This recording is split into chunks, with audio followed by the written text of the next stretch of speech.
there was nothing but a lonely hill high up north in the land of Gateshead.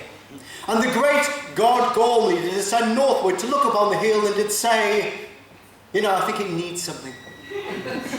And the people of the north did boo Gormley and did say, what are you now, you bloody southerner?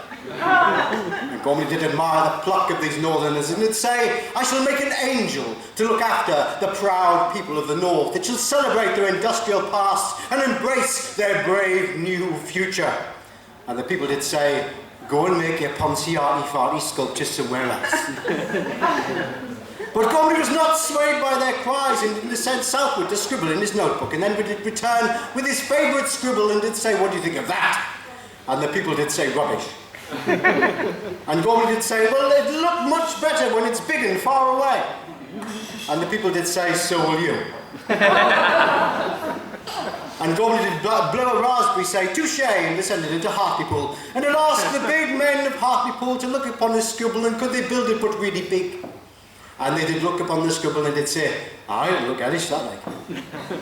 But then they did ask him for money, and then things they did get awkward.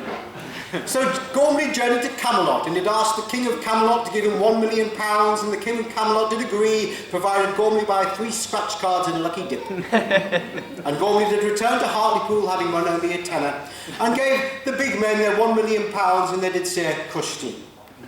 And they did start work immediately. They did toil and weld and hammer and chisel and fire and pummel and buff with steel and copper and sweat and biceps you could crack walnuts with. And then one day they did call Gormley and they'd say, aye, it's done like. And Gormley did look upon the angel and did say, we're going to need a bigger van.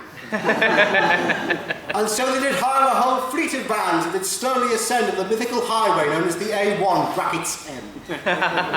Slowly it approached the lonely hill and the northerners gathered in silence, and the angel's body was lowered into the ground, anchored by tons of steel and concrete, and there it looked upon its valley to the distant hills.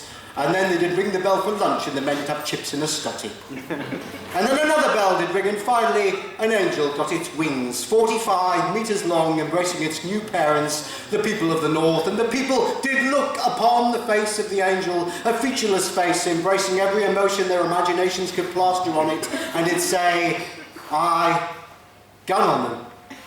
You can stay, but your dad's still a fucking punce.